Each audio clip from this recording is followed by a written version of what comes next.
আসসালামু আলাইকুম ওয়া রাহমাতুল্লাহ। জিন শব্দের অর্থ হলো গোপন। জিনেরা মানুষের কাছে অদৃশ্য থাকে বলেই এদের নাম হচ্ছে জিন।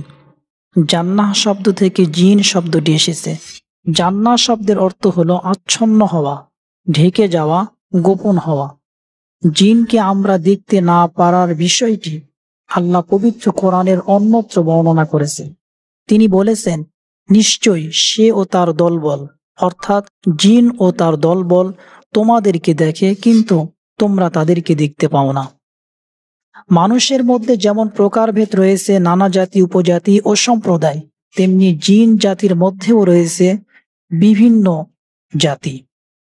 রাসূলুল্লাহ সাল্লাল্লাহু আলাইহি ওয়াসাল্লাম এ সম্পর্কে বলেন, জিন জাতি তিন প্রকার। এক, যারা শূন্যে উড়ে বেড়ায়। দুই, কিছু আছে যারা সাপ ও কুকুর। তিন, কিছু আছে যারা মানুষের কাছে আসে আবার চলে যায়। তাবরানী।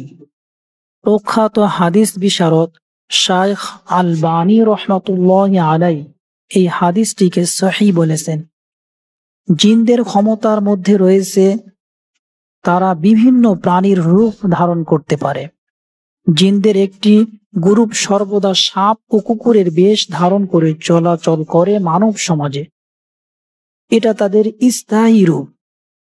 হাদিস বিশারদদের মতে জিনদের কয়েকটি শ্রেণী আছে, যেমন সাধারণ জিন, আমির জিন। আমির জিন এরা মানুষের সাথে থাকে, শয়তান থেকে এরা আবদ্ধ।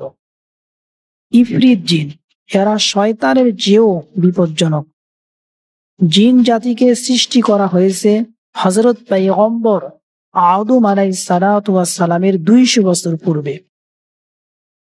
হাদিসের ভাষ্য অনুযায়ী জিন জাতির আদি পিতার নাম হচ্ছে আবুল জিন্নাত মাসুম। আল্লাহ তাআলা মাসুমকে বললেন, তুমি কিছু কামনা করো। তখন সে বলল, আমার কামনা হলো আমরা মানুষকে দেখব, কিন্তু মানুষেরা আমাদের দেখতে পারবে না, আর আমার বন্ধু ও জাতি যেন মৃত্যুর আগ মুহূর্ত পর্যন্ত যুবক থাকে। আল্লাহ তাআলা মাসুমের 2টি ইচ্ছাই পূরণ করেন। জিনেরা পূর্বের ন্যায় আবার যুবক হয়।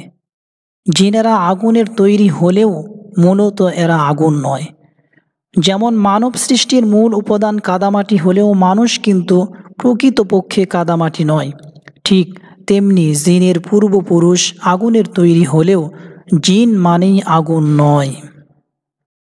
এর প্রমাণ রয়েছে গ্রহণযোগ্য হাদিসের কিতাব মুসনাদে আহমদের মধ্যে। রাসূলুল্লাহ সাল্লাল্লাহু আলাইহি ওয়াসাল্লাম একটি হাদিসের মধ্যে বর্ণনা করেন, শয়তান জিন নামাজের মধ্যে আমাদের সাথে মোকাবেলা করতে আসে, তখন আমি তার গলা টিপে দেই। ইসলামের পূর্ব আরব উপকথাগুলোতে জিনের উল্লেখ আছে। প্রাচীন সেমাইট জাতির জনগণ জিন জাতিকে বিশ্বাস করতেন। তাদের মত অনুসারে জিন কয়েক প্রকারে বিভক্ত, যেমন ঘুল দুষ্ট প্রকৃতির জিন, যারা মূলত কবরস্থানের সাথে সম্পর্ক রাখে বা সম্পর্ক রয়েছে এবং তারা যে কোনো আকার ধারণ করতে পারে। শিলা, যারা আকৃতি পরিবর্তন করতে পারত, এবং ইফরিত, যারা খারাপ আত্মা। এছাড়াও মারিত নামক এক প্রকার জিন আছে, যারা জিন জাতির মধ্যে সবচাইতে শক্তিশালী জিন।